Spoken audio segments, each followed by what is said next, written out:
phrase and not mean the same thing. But we really do need sweeping reforms to initiate a just transition. But that brings up the question of how are we going to win that? How are we going to actually win a just transition? And here, the question of strategy is key. And I think it's been good. There's been a lot of discussion in the US and some in Canada around the Green New Deal. But the question of how we're going to actually win it, there hasn't been as much strategy about, as much discussion about, and it's really important. So strategy is key. So it's certainly true that unions need to be bringing up relevant demands in collective bargaining, but it's going to be really crucial to compel governments, above all the federal government, to act, because we need far-reaching action by the state to start a just transition. That's not something that can be driven forward at the bargaining table alone.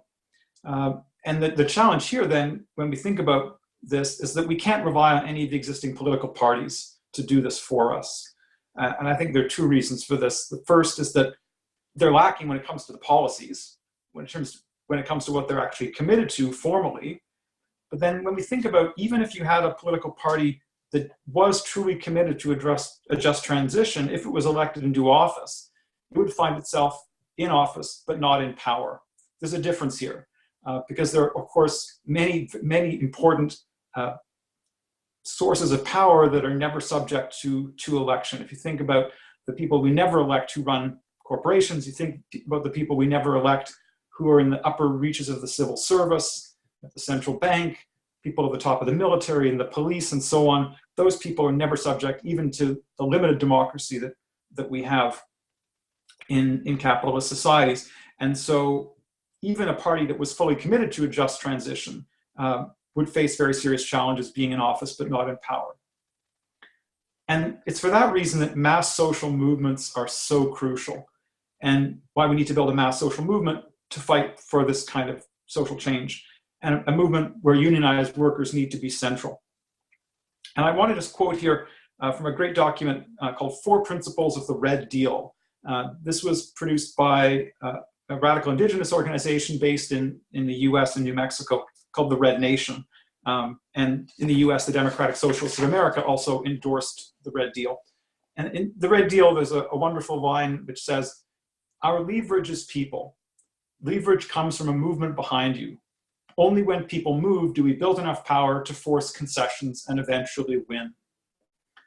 I think we really need to take that to heart and think about what kind of collective action do we need to actually have enough power to force concessions and eventually win.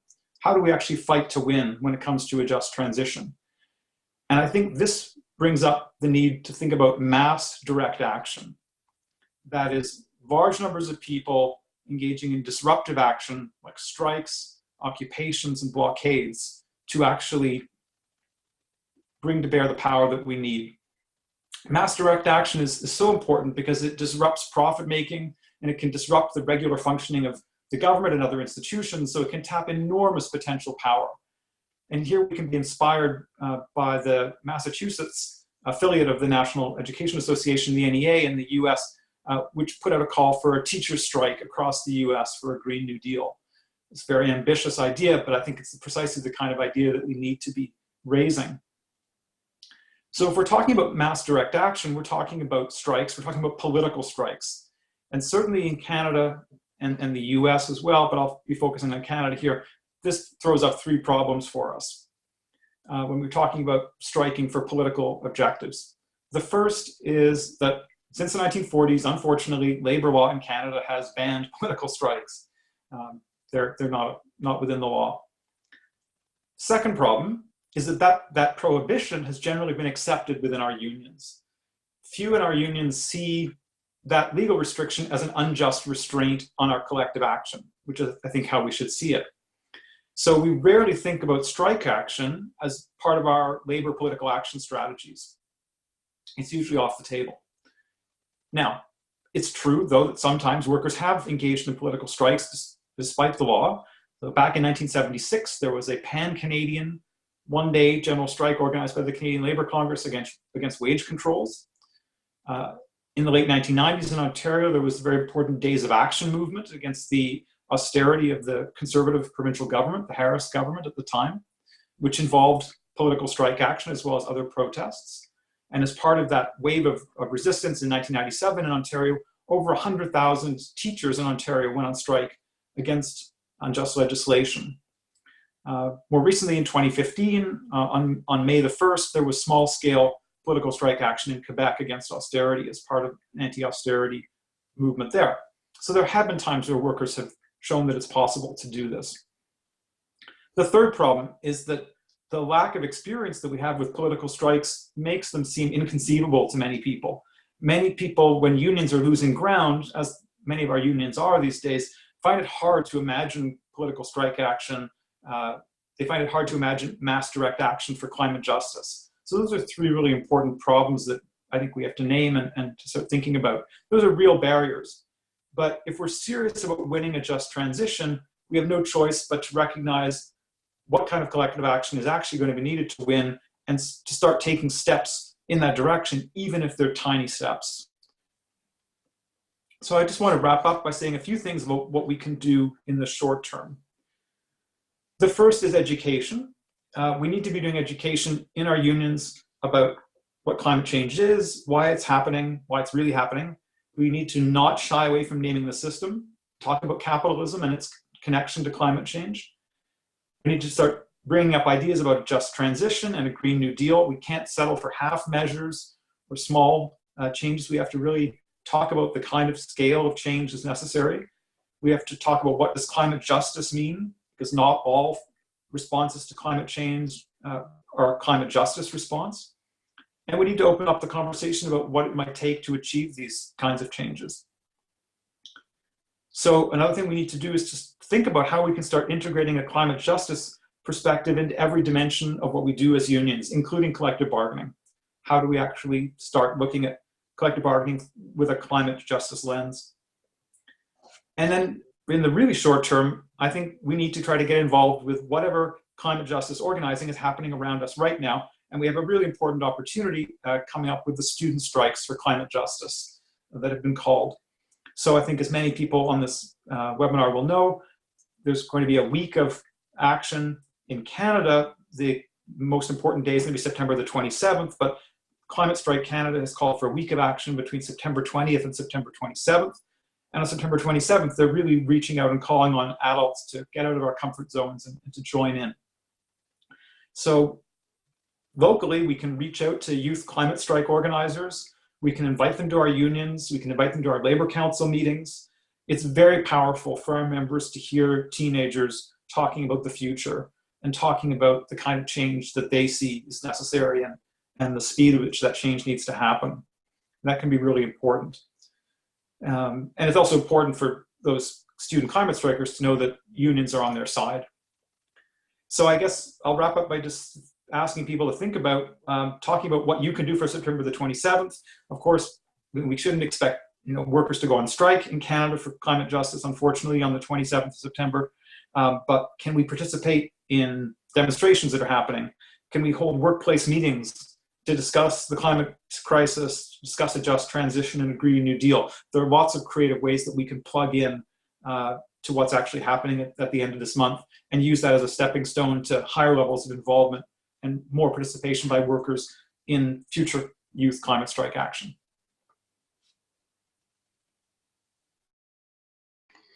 Wonderful. Thank you, David. You raised a number of points that I've written down already and that I want to return to. But first, I'm going to turn to Nato. Nato's originally from San Francisco, and he has the distinction of being America's only semi-functional hybrid of comedian, writer, and union organizer. Those are his words. I've seen his comedy. I would say more than semi-functional, and that he might even be the only comedian, writer, and union organizer in all of North America, to my knowledge. In 2018, Nato Green released his second comedy album called The Whiteness Album, on Blonde Medicine Records. And then he appeared in the film Sorry to Bother You and lived in Cuba for 6 months. Nato's writing has appeared in the LA Review of Books, the San Francisco Examiner, In These Times, Vice, Truthdig, Huffington Post, the San Francisco Bay Guardian, The Rumpus, and The Bold Italic. His first comedy album, The Nato Green Party, was released in 2012 by Rooftop Comedy. Nato's been named San Francisco's best comedian by the San Francisco Weekly, Huffington Post, SFist, and CBS. Nato wrote for Totally Biased with ExxonMobil on FX, the show that the New York Times recently called 5 years ahead of its time, and toured nationally with them, and Janine Brito as Laughter Against the Machine. Nato has also been a union organizer for 20 years, working as an organizer, a union rep, and negotiator with UFCW, ILWU, CNA, SEIU Local 1021, and founding Young Workers United, the country's first worker center for young and immigrant workers in the low-wage service sector. And the Episcopal Archbishop once called Nato Green the Antichrist. Nato, I'll give it to you to kick it off. Hi, everybody. It's good to talk to you. I can't follow up on my bio, so lower your expectations immediately. In my capacity with SEIU 10-1, I'm involved. I do a lot of collective bargaining work, and SEIU nationally just recently endorsed the Green New Deal, and so the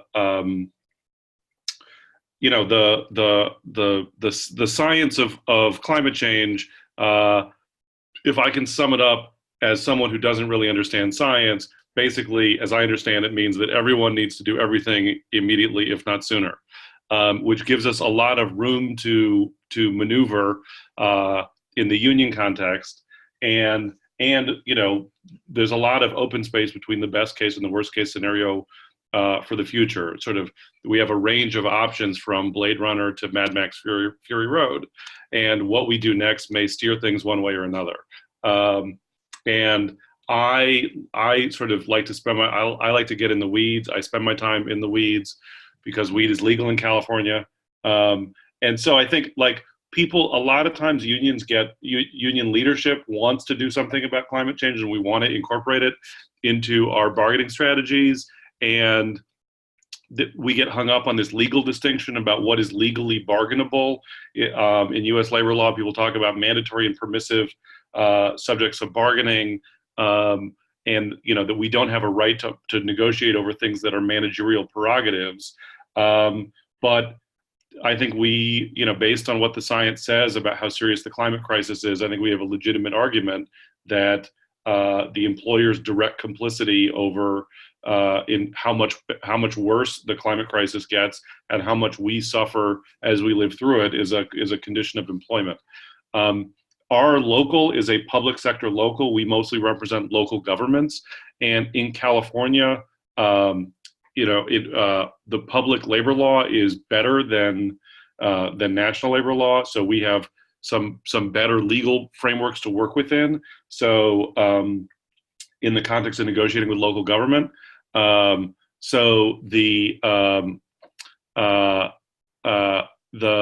a California Supreme Court decision called Claremont that establishes more leeway for unions to negotiate over things that were historically managerial prerogatives, like that the Claremont case creates this test that does the employer action affect working conditions? Is there a managerial prerogative or managerial right at stake?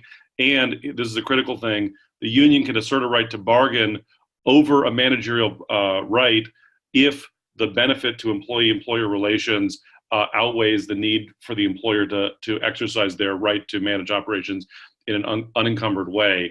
And so there's a lot of things that we can do where there's like a nexus of between climate change and our members, and creative negotiators can figure out how to shoehorn what we're doing into that. So, for example, we can always negotiate over health and safety. We can negotiate over training. We can negotiate over staffing levels and professional advancement. And for us, again, as a local government union, we are frequently in negotiations with cities and counties and other local government agencies at the same time that public budget processes are happening. And so we're sort of going from the negotiating table to the budget hearings back and forth in a pretty fluid way. And so there's an opportunity for us to advocate for changes in services. So for instance, in Northern California, we're, what the most immediate climate impact that is right on top of us is wildfires, and what wildfires are doing in terms of displacement and air quality. So we're starting to negotiate contract standards into our contracts related to the employer's obligation to respond around air quality, for our adjunct professors related to class cancellations. We had a lot of members who lost their homes during wildfires in 2017, and we negotiated new disaster leave provisions so that members who lost their homes had more time to deal with displacement. And like we could push that further. We've done political work in support of divesting pensions and stopping coal terminal at the Port of Oakland.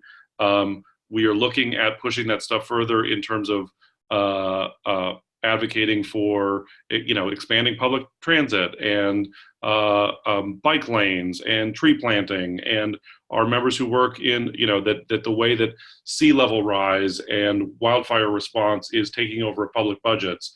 All that stuff affects our members, and there's lots of points of contact. For us, we represent public safety net nurses and healthcare workers who are treating homeless people who are inhaling particulates because of bad air quality due to wildfires, and they're on the frontline responders and need additional training and support around responding to the effects of air quality in public safety net healthcare settings. So there's lots of opportunities for us to make those connections, and in some ways the biggest challenge, and I saw this question in the Q&A about the role of staff. We have a very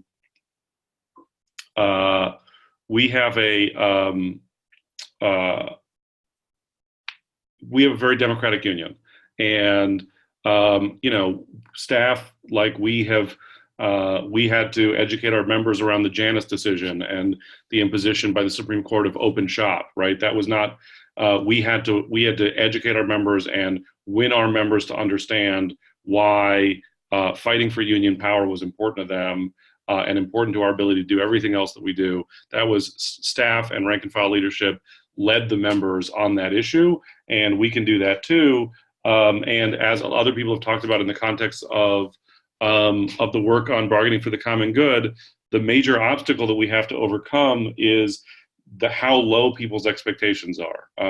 Our members, if you ask them, are you concerned about climate change? They would say, yes, of course, but they've been conditioned to expect that the union is just a vehicle for the narrowest of workplace conditions, and that we're not able to really be a vehicle for transforming society in a much more radical way, and that we're fighting upstream against that. And so, it means putting in the time, getting a way early start, but when we're heading into bargaining, putting in the time to educate our members, roll out these programs in ways that are organic and authentic to the work that they're doing, and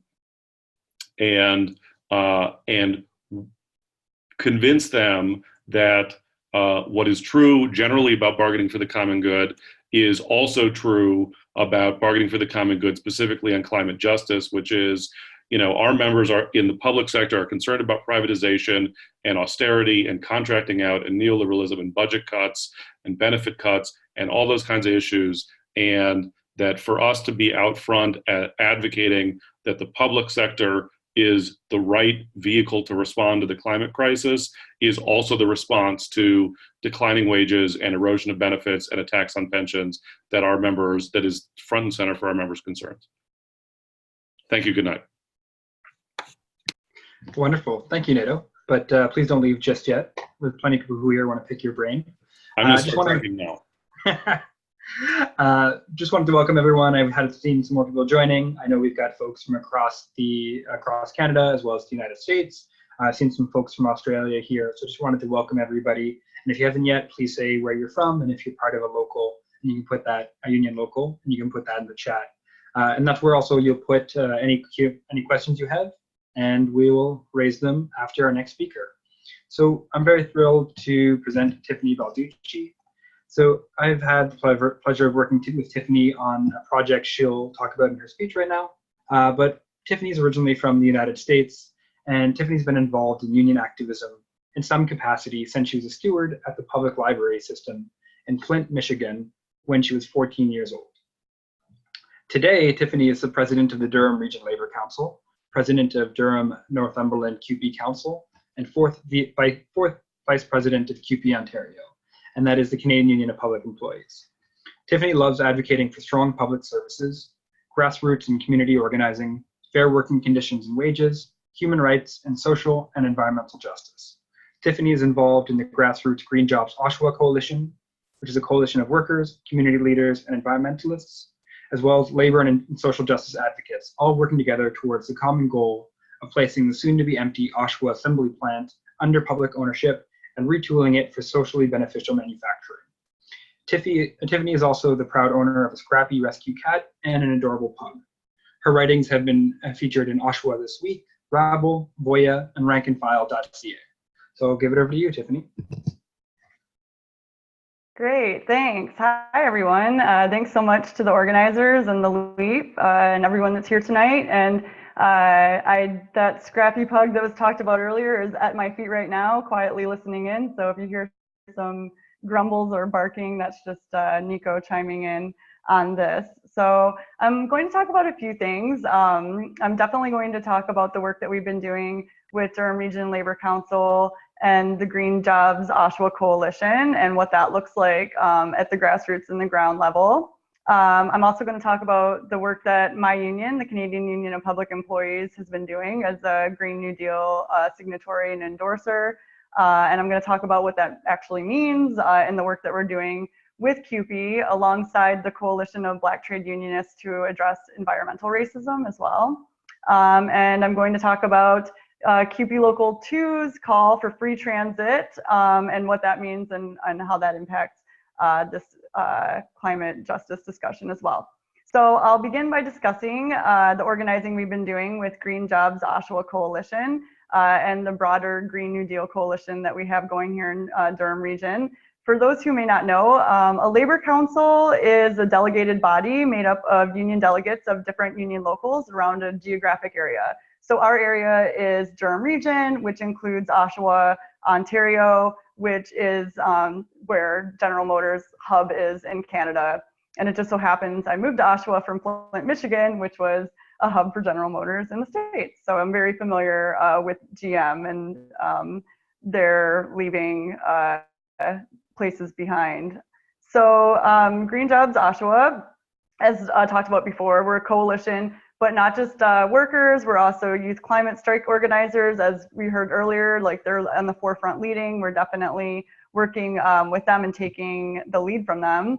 And we're all working to kind of look at what it could mean to put this Oshawa assembly plant under public ownership in order to repurpose it for socially beneficial manufacturing. So we're not passively accepting the closure of the GM Oshawa assembly facility here. We're demanding that the government intervene now and use public ownership to save jobs, to protect manufacturing capacity, and to kickstart the transition to a sustainable economy.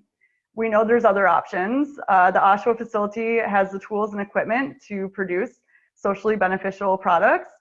We believe that Oshawa can be Canada's engine anyway for the Green New Deal. GM's plans show that out of over 5,000 workers currently directly employed by the production of cars and trucks, only 300 to 500 jobs will remain after December of this year. Stamping and related parts will stay, while over 90% of the complex, with all the technology, robots, and machinery related to vehicle assembly, will be idled, removed, or bulldozed. The decay in Canada's manufacturing base, with its implications for all working people, our children, grandchildren, and the community as a whole, demand that we do things much differently, as we've heard already. The evidence is that the environmental crisis that threatens the planet is growing and demands decisive collective action. So what brings us together is a determination to link all of the above by converting the Oshawa facility into a center for the production of fleets of world-class electric vehicles. The intensification of environmental concerns demand that governments at all levels accelerate this transition from gas-powered vehicles to electric. This will create the demand for things like electric postal vehicles, similar, hydro vehicles, electrified shuttle buses, ambulances, eventually for electric equipment and vehicles in construction, mining, and agriculture. We know that the future requires electric vehicles to keep our country moving, and we want to build those vehicles in Oshawa, and we want to contribute to Canada's productive potential, and we want to contribute to saving the planet. That needs to happen. But we know it won't happen by leaving it to private corporations that always put private profit ahead of public need. It will require governments to look at the social benefits, jobs, the environment, and the country's future productive capacity, and use public ownership to repurpose the Oshawa complex. And we know we can't get there alone. There's clear support for this kind of economic transition in the community. We've been doing lots of door knocking in Oshawa, and everyone's like, "Oh my gosh, that's amazing! Like, let's do it. How do we do it?" When we talk to them, and it's around our whole community, and we see it. You know, even the fact that we're having this conversation now is so exciting. But we know it can't happen if we don't seize the opportunity right now, and if there's not political will. So we have this alternative. We've been tabling at every event we can. We've been canvassing on this issue. We have a petition that we're getting lots of signatures on, both a physical petition and online at greenjobsoshawa.ca. And our most recent thing, the next phase of our campaign, is that we've actually, we have a feasibility study being released, because, you know, it's a great idea to say, look, like, we partnered with delivering community power because we envisioned that the plant could be retooled to build the largest vehicle fleet in Canada, which is the postal vehicles for sure. But we're like, we have to make sure that it actually can be retooled to do that. So we've commissioned an independent feasibility study, and it's going to be, the findings are going to be announced September 19th. We'll be live streaming it. So once again, if you look at the Green Jobs Oshawa Facebook or anything, or if you just happen to be, you know, near Oshawa at all, and you want to come to the Unifor 222 Hall at 7 p.m. on September 19th, we will be launching our independently commissioned feasibility study on the future of what it looks like and if retooling is possible in Oshawa, and having a conversation about that. So that's briefly a bit of the work we've been doing there. Labor councils in general are doing a lot of good work around this. And just addressing the Green New Deal. I saw that Toronto and York Region Labor Council has recently declared a climate emergency, and their resolution is to reach out and engage every affiliate on labor's role in the fight for climate justice, including winning contract language on climate, establishing joint workplace environment committees, and asking employers to climate-proof their work, urging every affiliate to mobilize their members to defeat the federal conservatives in this upcoming election. We have an election coming up in Canada, and oppose the destructive climate policies of conservative provincial governments. They are proposing to mobilize a network of activists to take the issues of climate justice to every union convention in the next 2 years. Unions, we have a lot of conventions. I know in CUPE, we have a national convention coming up where we'll be having this discussion, but we have already endorsed the Green New Deal in CUPE. And also the Toronto Labor Council is partnering with racial justice organizations to help deepen the analysis around equity and a just transition within discussions on climate action. So another hat I wear is fourth vice president of CUPE Ontario, and I'm a member of CUPE, which is the Canadian Union of Public Employees.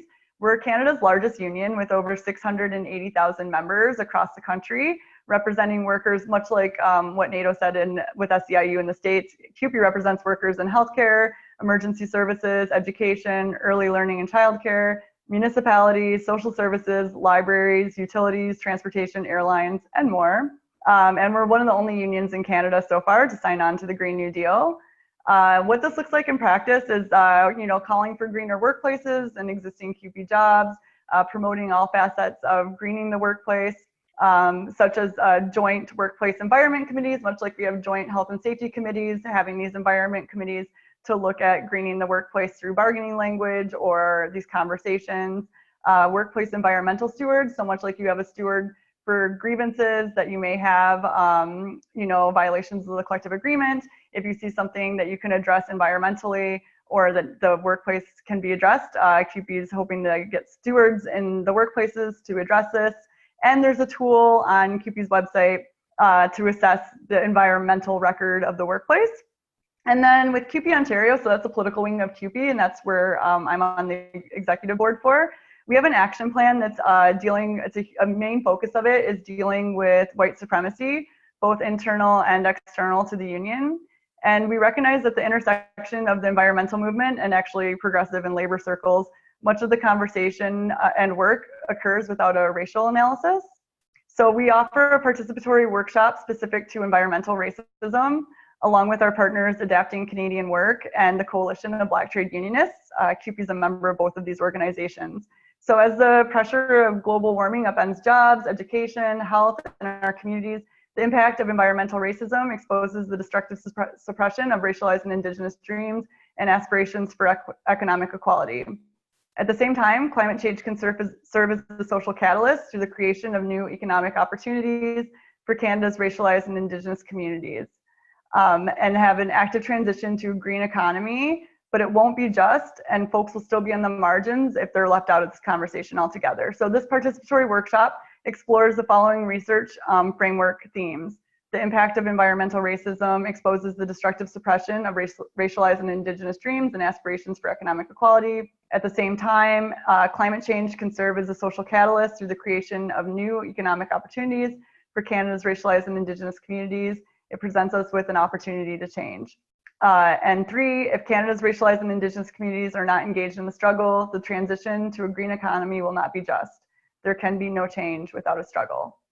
So that's one of the workshops that we have and the work that we're doing. And then just to speak briefly on CUPE Local 2, they're a union of roughly 650 electricians and technicians who install and maintain the Toronto Transit services. And they've been openly calling for mass strikes for free public transit. And so they're organizing and advocating on this issue. We know that transit fares gouge oppressed people the hardest, and the union noted that free public transit obviously would boost the economy and society as a whole. We also know that free transit would help address the climate emergency, and we know that a retooling to electric is possible, but it won't happen without something like mass strike action. So in order to accomplish much of this, we're definitely going to have to work together towards what this mass strike action looks like, and eventually possibly throw capitalism under the bus, but maybe it'll be an electric bus. So I encourage you to read their statement at QPlocal2.com, maybe bring it back to your own unions to endorse or talk about and see what that looks like, because it's quite a lengthy statement. And I just want to end on, although this is like very positive and it's exciting we have these conversations, but I just want to talk about some difficulties that we're having in these climate justice organizing conversations in the labor movement that I've come across, because I think it's rooted in the fact that workers and unions have been oppressed through attacks on working conditions and downward pressures on wages, benefits, and pensions. So it presents a barrier to creating a vision of what a Green New Deal looks like throughout a transition period and beyond. We've always, I grew up always hearing environment versus good jobs. Like the narrative was like you had to pick one or the other. You could either be, be in support of good jobs or support of the environment, and it's not together. So we have to bust that narrative. And it's hard to embrace a vision and a different way of working in a different economy when you're just in survival mode, which goes back to the conversation, like who's responsible for this in the first place, which is corporate greed. Also, I have critiques in Canada that the Green New Deal just sounds too American. And as someone who moved to Canada from the US 11 years ago, I can tell you that if something sounds too American in Canada, that's not necessarily a good thing. So I'll put that out there, but that's just a little general aside that I've heard from folks. But for many neoliberal-minded folks, a just transition has simply become a panacea for all issues regarding workers and climate change, and in some ways it's been co-opted and now amounts to just like generalizations without much detail, which is why we've been really focusing on like the grassroots organizing around these issues and what it looks like in that aspect. And I guess I'll leave that at there. Wonderful. Thank you so much, Tiffany. So now I'm going to turn to questions for our panelists. And again, I encourage you to put them in the chat, and we will ask them to the panelists. Just to get us started, I'd like to ask the panelists, the Green New Deal, how do we relate to it? What benefit is to the labor movement? And as one of our viewers asked, what are the pitfalls of it? And how does that relate to this dichotomy of environment versus the economy, and what challenges are there if we do decide to embrace it. And I'll turn it to whoever would like to go first on that.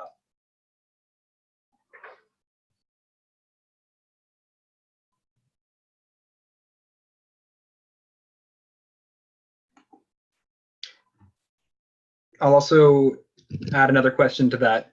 And David, one thing that stood out to me is your comments that we can't elect a Green New Deal, and that no matter who we elect, what a party or stripe we put into parliament or government, we're never going to be able to elect our way to that. So how do we relate to elections? How do we relate to democracy in our own labor unions? How does that relate to the need for democracy in what we're doing? We're talking about, as Nato mentioned, raising the expectations of workers. So I'll put those two questions out there: Green New Deal, pitfalls, challenges, prospects, and then democracy, either in terms of electoralism or in the workplaces.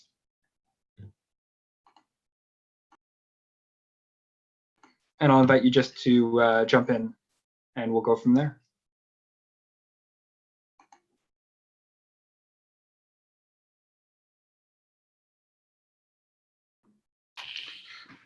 Okay, fine.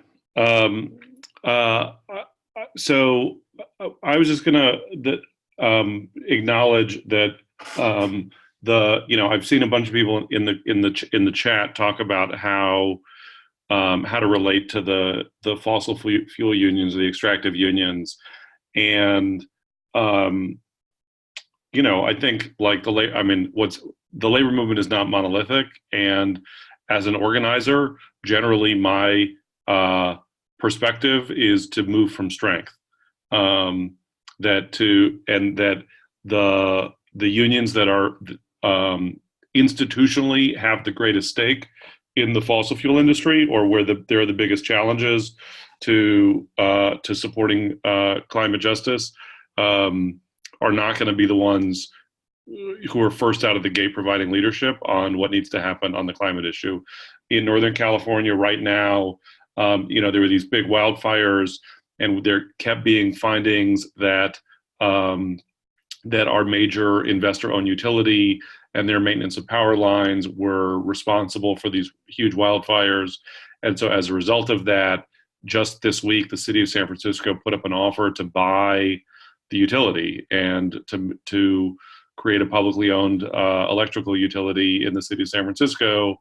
And the union that represents the workers at that utility is leading the charge to oppose that effort.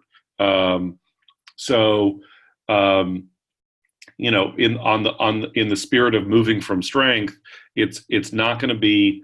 I don't think it's going to be those unions that are most able to lead on climate change first. I think as they see momentum growing and other unions stepping forward, they'll be brought. They're more likely to be brought along out of necessity as they see the political reality shaping up. But I think it's the other unions, particularly the unions whose main constituency is workers of color and immigrant workers and low-wage workers, are going to be the ones who are able to take more initiative on getting out front in support of climate justice. Thanks, Nato. Tiffany or David, do you want to touch on that? Well, I guess I'll say something about your question about the Green New Deal. In Canada, it's not nearly as clear as it is in the States, just because of the process of developing it and moving it forward is different from what's happened in the States. It's less defined. But I think it is really important to try to bring this discussion into labor to the extent that we can, because of the way that it addresses the climate crisis with an agenda that says the only solutions that will work for this are solutions that are actually also good for workers. I mean, if we actually want to mobilize large support for the kind of change that's needed, it's going to have to be with changes that address the climate crisis in a way that also tackle austerity and promote a whole range of different kinds of social change. So I think it's a useful thing that we can try to inject into the conversations. I mean, there are difficulties around the status of the non-governmental organizations that are, have been at the forefront of the Green New Deal effort. And so there's certainly some issues and some challenges, but I think that it is possible to put forward an inspiring vision of social change that addresses the ecological crisis and makes lives better for working people through this change. And the Green New Deal is a way of addressing that. In terms of the question of elections, yeah, I certainly don't think we can ignore parliamentary elections, far from it. But if we're thinking about the kind of change that would be necessary, I think we have to be able to think politically about making change in other ways, not leaving it to elections. We suffer, especially in the labor movement, from this idea that political action just means voting. Far too often people understand it that way. And so we need a different way of thinking about power in society and how change happens. And so we can start thinking about what's the role of elections in relation to that.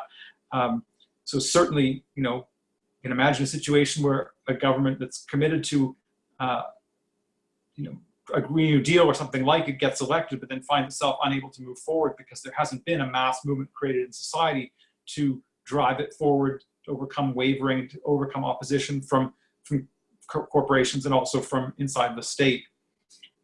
So it means thinking about political action differently. It means broadening our understanding of some of these things. In the short term, I think there are demands that we could put on particular MPs. So after the federal election, if there are some MPs who say they support a Green New Deal, we should be demanding that they bring in a private member's bill and introduce a private member's bill for a Green New Deal, even if it means defying their party leaders and getting thrown out of caucus for doing it. That's what we should, I think, demand certainly of any NDP MPs that say they support it.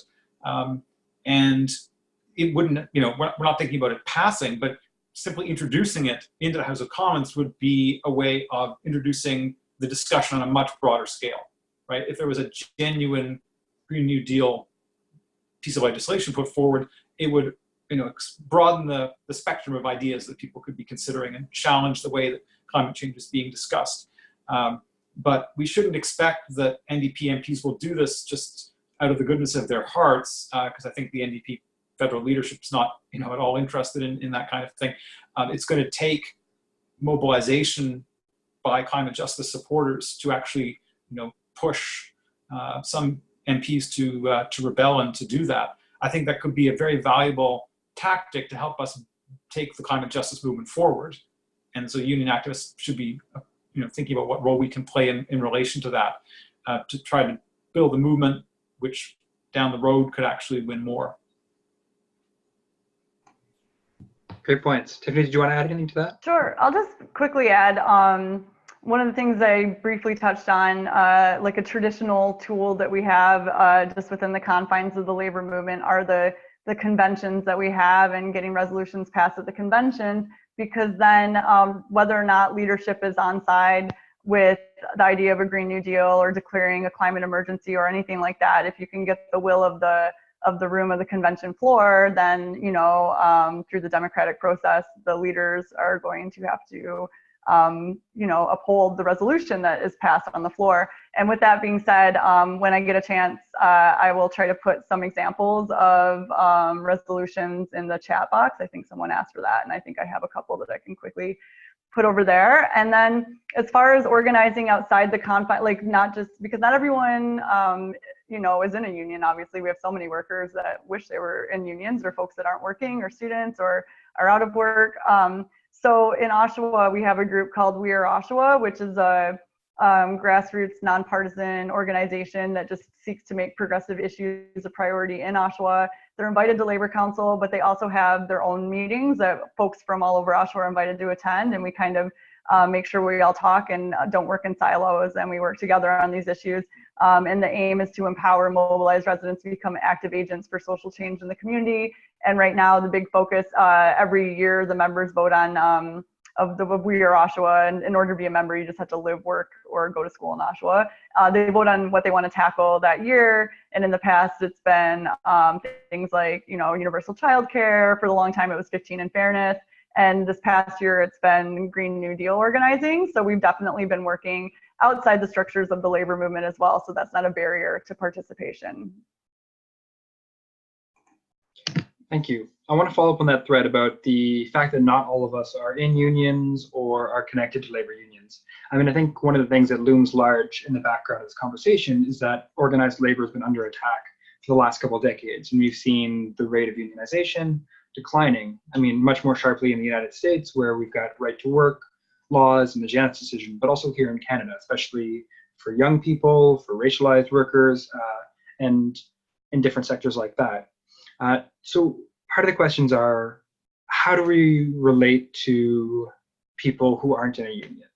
How do we relate to community groups, environmentalists? And then the inverse of that, one of the questions people have asked is, how should environmentalists relate to labor unions? And do you have any advice on connecting to those unions, in particular trades and construction unions? The other question I will ask is, as a union staffer, this is from someone watching tonight, I struggle to reconcile my belief that unions are important because they introduce democracy into our workplaces, and my belief that unions should be proactive about engaging with climate change.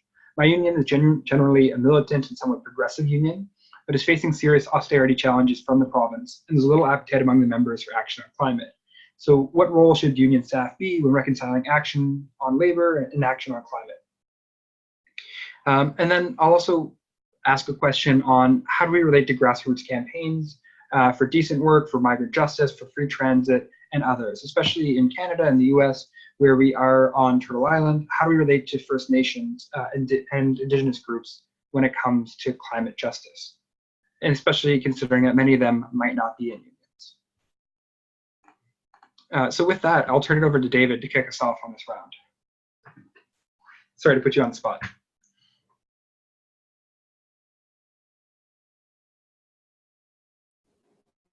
Still trying to follow all those questions.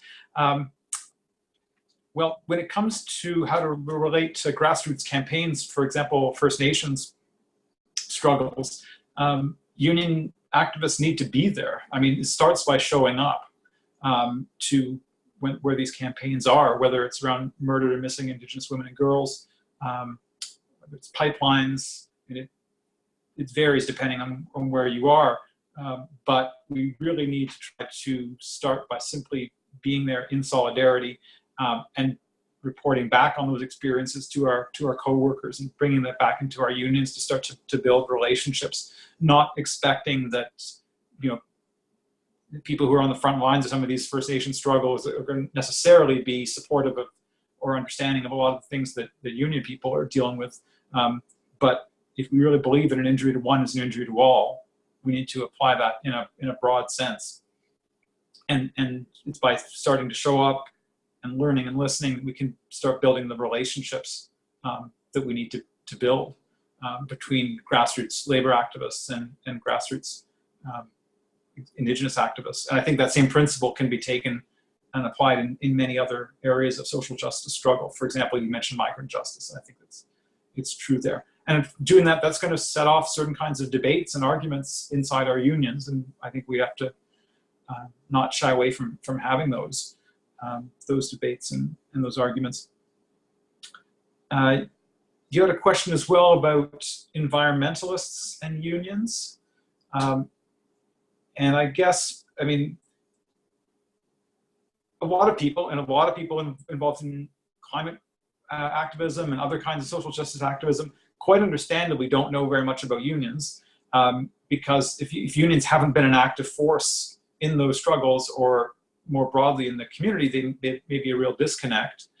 And so I think, you know, we shouldn't expect people who have started organizing around climate, like some of the young climate strikers, to understand anything about where unions are coming from. And so we shouldn't take that for granted.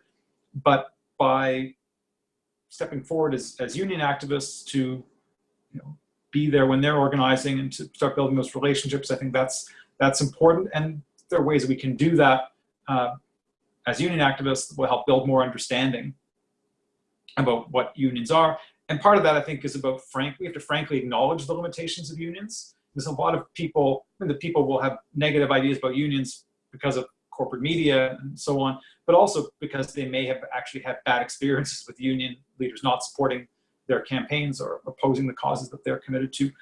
So those of us who have a climate justice approach in unions need to, be upfront about that, explain that unions aren't all the same, and build relationships on that basis. I mean, I won't try to get into now what environmentalists should know about unions, I guess, but I'll stop there and can see if other panelists have some thoughts on these questions. Thanks, David. Just to recap, questions were on what role should staff play, how should environmentalists relate to unions, and then how should unions relate to climate justice groups, migrant justice, First Nations, Indigenous, etc. Nato, I'll look to you if you want to speak to that.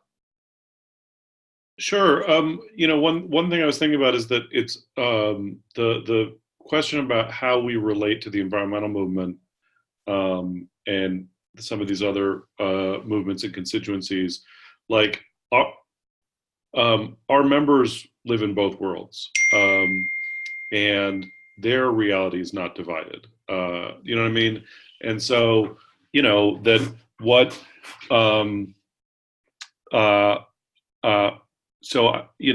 what we find is that often our members, where there are issues that that are of concern to them in their lives, where the union is not relevant or not doing work in that area, our members will go find someone else who is working in that area. So I think part of what we need to do is get our members to see the union as a place that they can bring sort of their whole selves. And so, just for instance, not directly related to climate change, but a similar example is in they're one of the housing groups that we're frequently in community coalitions with in San Francisco, is organizing the tenants of a major corporate landlord. And so then we mapped out all of our members who are renters in that property and are starting to help organize our own members who are also tenants of a corporate landlord. That our members experience the overlap, and our members can do the kind of power analysis when we talk about what do we want to win and what do we need to win and who's on the other side. It's not it's usually pretty clear. We several years ago invested some pretty significant resources into building the Richmond Progressive Alliance in Richmond, California, where labor and community environmental groups came together Richmond was a Black and Latino working class city that was really a Chevron company town. And we fought to elect a anti-Chevron city council and then pass minimum wage increases and rent control and other measures as a result of that. So to me, the way forward needs to be back based on analysis of our objectives and the conditions of our political environment, and who's on what our power analysis is and who we need to win over, and the role of the environmental movement in that strategy. When our members can see that kind of stuff, it's much easier for them to embrace the coalition strategy. The only other thing I would say is I think it's so important for unions to be engaging with other constituencies, not in sort of ad hoc tactical alliances, but to have like ongoing labor community tables where people are building relationships over the long haul. So in San Francisco, we're coming on 10 years of Jobs with Justice San Francisco, and Jobs with Justice has sort of created a hub that is the space where all the different forces come together, and that's what makes all the other work that we do together possible. Prior to that, it was like every issue required a new coalition, and it just made it impossible. So, and it meant the work never built, and that the kind of trust that between the different constituencies never built up. So I think having sort of an enduring labor community coalition spaces is really important to be able to sustain this kind of work. Do you also want to touch on what role staff should play in leading this direction and addressing climate change? Yeah, I mean, I tried to speak on earlier a bit, but you know, I think, you know, our role is political education of our members. We can't, you know, sometimes sort of I think the question of you know, thinking about it in terms of the tension between democracy, you know, the sort of pure union democracy in the purest form, and sort of advancing a militant program, it's a real tension. And I think as staff, you know, within the constraints of our positions, it's our job to provide support and education and leadership. But you know, I'm very clear with the members that I work with as a staff person that they're going to know my perspective. You know, I don't mind losing an argument, but or losing a democratic decision-making process, but I want us to. I don't want us to avoid those debates. I want us to plow into them directly and have the conversations about all the tensions that stuff raises with our members as directly and honestly as possible, and trust that that our members are smart and will, you know, if there's a vision that seems remotely plausible to them, they will respond to it. Great, thank you. Tiffany, do you want to touch on staff relating to environmental groups and environmental groups and others relating to unions? Sure. I'll start off with the environmental groups and the unions. I do find that sometimes there's a little bit of like just, you know, doing the work in these meetings and meeting people. And I mean, I don't know, it seems like a lot of meetings that we have. And it is hard for people to understand the union structure sometimes. And even just like how we conduct the meetings or what time and that type of thing is trying to remove the barriers to participation and what is possible. And one of the things that I find that unions bring as far as resources, sometimes financial resources and that type of thing, that the other groups can't necessarily come up with. So that's one of the ways that we can like kind of start to develop these meaningful solidarities and just showing up and listening. And like Nato said, it's not something that's just like a flash in a pan thing where you have these like one-time coalitions for this one thing. Like I was talking about We Are Oshawa earlier, that's been building now for like the last at least 6 or 7 years. And it's every year, you know, the members like do the vote on what they want to do, and it's totally member led. And it's not up to me as the labor council president, even though maybe we raise the most money for it or something like that. Like it's not up to me what that direction takes. It's definitely from the community and community based, but it is something that we have to be mindful of. Even the language we use sometimes can be, I know we're getting away from it in QP, but using words, you know, like calling each other like brother and sister. And then if someone comes in from a different circle where they're like, oh, that's kind of, you know, like if they're a high school student, like climate justice organizer and or climate strike organizer, you know, it can be a little off-putting at times. So just being mindful of that and making sure it's a open environment, maybe not at a union hall all the time, maybe kind of move around to different locations and that type of thing, and taking in, you know, what time you meet and that into like just like the logistic pieces of it really. And listening and, you know, knowing that the only way to build these meaningful solidarities for the long haul is to sometimes work on consensus, sometimes work where you do have common ground, because, you know, when you get into the conversations, like I think one of the reasons why We Are Oshawa works pretty well too is because it's nonpartisan. So you don't get in these conversations of like, does the NDP do it better? Does the Green Party do it better? Or whatever, you know, or that type of thing. Or in Oshawa, we also have like, we have anarchists and communists and all sorts of people that come to our meetings. And so we don't get into the weeds too much with that, even though weed is legal in Canada too, NATO. And so also another thing that we did to make sure to kind of bring this, like tie in all these important pieces, just even most recently at Labor Day, here, but we kind of tried to spread it out all over Canada as much as we could to really call, like the theme of Labor Day this year was Unite Against Racism. And I know in Durham region, we tied that in with all our messaging that we did to,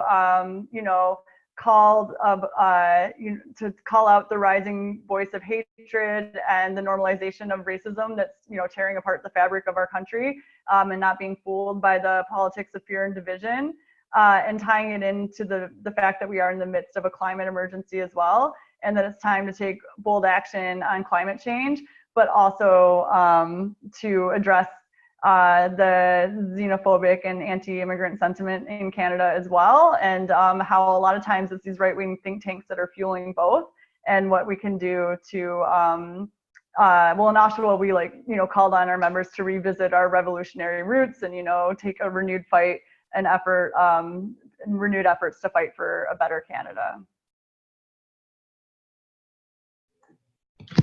Great, thank you. And one of the things that I found really fascinating was looking at the teacher strikes across the US, in particular in LA, seeing them win massive gains that aren't just wages and working conditions like smaller class sizes, hires of librarians and support staff, but also more green spaces in their community, and stopping random searches of students. I learned that those demands were actually developed in collaboration with community groups. And so it's in terms of thinking about the role of community and bringing that in and how we connect there. Just in towards thinking about the future, my question as we start to wrap up would be, where does the labor movement go from here? What needs to change? I mean, some of the things that I grapple with are, labor laws. I think, David, one passage I've got underlined in your book is, or perhaps in the recent podcast I heard from you, is you said the state gives no free gifts to the working class. That all sorts of things like labor laws come with restrictions. To what extent do we have to change labor law? But then on the other hand, I have a sense that the challenges are also internal, right? Where the labor has shrunk in scope to bargaining over wages and working conditions as opposed to thinking about social change for the working class overall. So I think as we start to wrap, questions I want to ask you are, where does the labor movement go from here? And what's inspiring you in terms of fighting for a better, bigger labor movement and for climate justice? So I'm gonna look to Tiffany to kick off. Great, okay. So those are some big questions. I do think I agree that obviously any kind of Green New Deal or just transition cannot be supported by the government alone. Workers will need one-to-one support from a union to fully transition, whatever this looks like. And I mean, unions are well trained to do so. We constantly deal with layoff and retraining, so we're actually experts at these issues. And while money and training are needed to support a just transition, it's insufficient. So leaving this up to the free market simply will not work. We can rely on existing social safety net infrastructure to support workers, but we know that the existing social safety nets are already failing many. So we need to make improvements there as well, which we can do through bargaining or the best we can, as we work our way towards these, if we take any of these collective actions. And basically, I really think, we've got to shift to more publicly, in case you didn't know, big fan of publicly owned and operated pillars of the economy. So we definitely need to get there. But the fact that just in Oshawa, we're able to get meetings with all the local politicians, all our councilors, the regional chair, our MPP, our MP, they're all having meetings with us on this and not totally shutting us out. And they're planning on coming to our feasibility study, when we introduce that. So the fact that the conversation's even happening brings me great hope, because I feel like a few years ago, if you mentioned nationalization or public ownership, people would kind of be like, what? Even though in Canada we bought a pipeline, but that's a different story.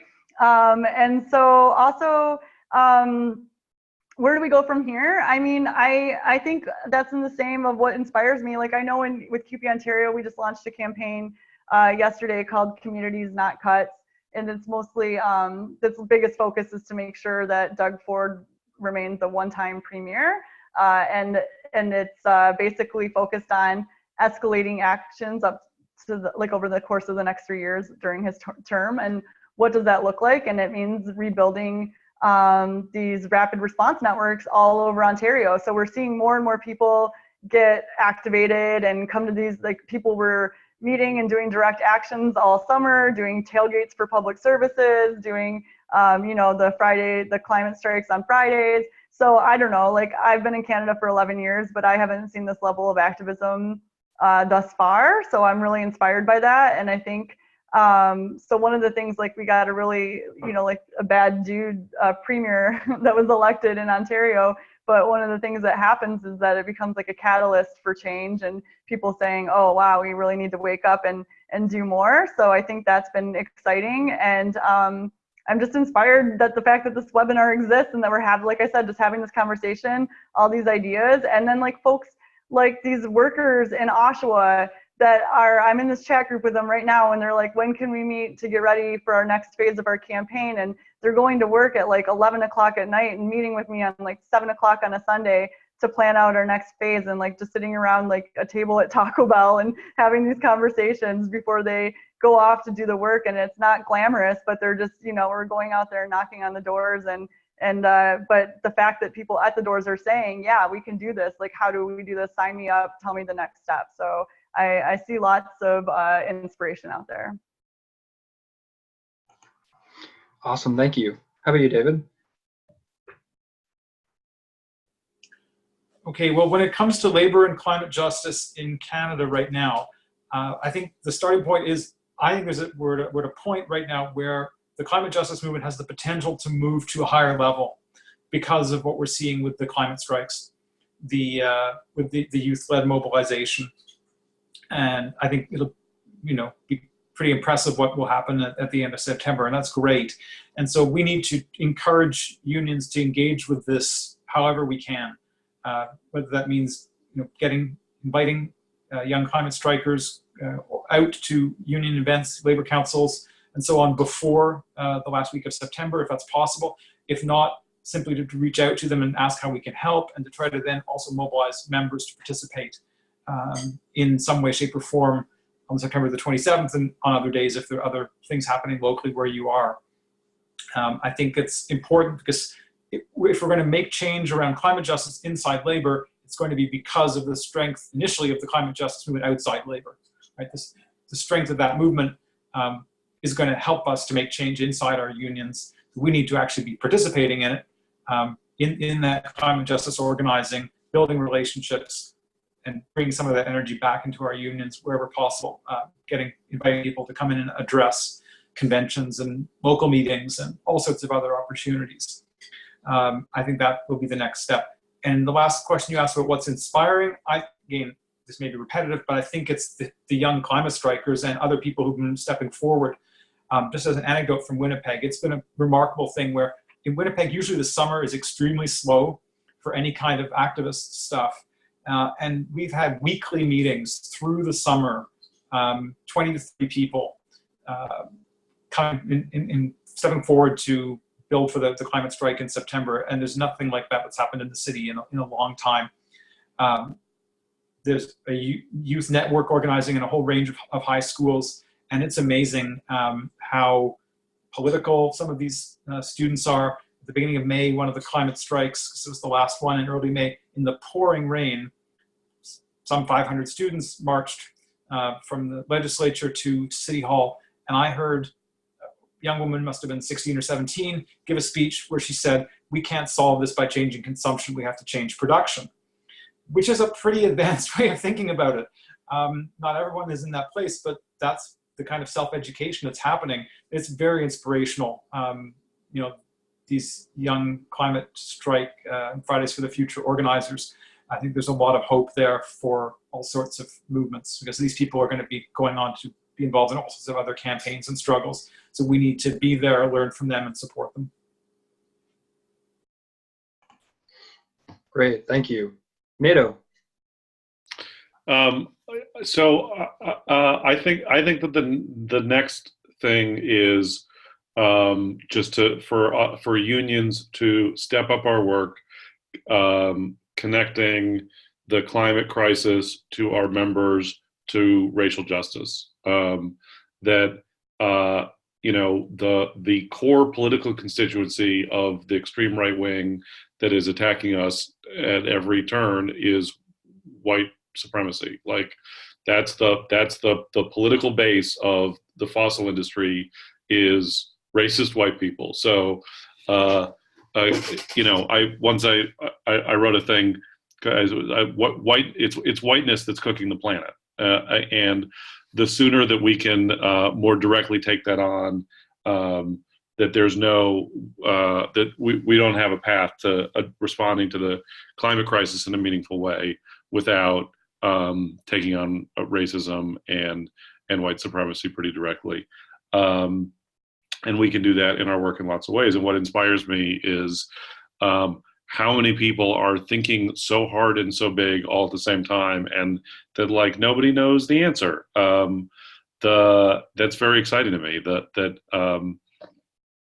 If you had told me 10 years ago that we would reach a point where like thousands of young people are self-identifying as socialists, I wouldn't have believed it. Like that, the public support for the labor movement and the Green New Deal are both at like record highs. I think we're in a moment, at some point I'm about to tie myself up in a knot on a sea level rise metaphor, but at some point the wave we're in will recede, and the amount of momentum that there is right now will dissipate. And I think, a lot of us have been waiting our entire lives for the amount of energy that's out there now, and we better not fuck it up. Well said. Thank you to you three. I think that's a really inspirational and great place to leave it. I apologize to all the viewers for the questions we couldn't get answered. This is the beginning of a conversation, and one that we hope percolates in different workplaces and countries.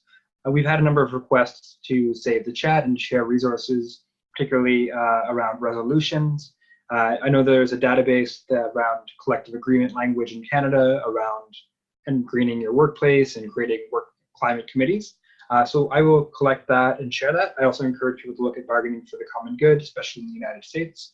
We'll share those resources and get back and share a copy of this recording as well. So on behalf of the league, I just want to thank you, Tiffany, Nato, and David, for sharing some of your wisdom and your experience with us tonight, and to thank you for everyone for tuning in.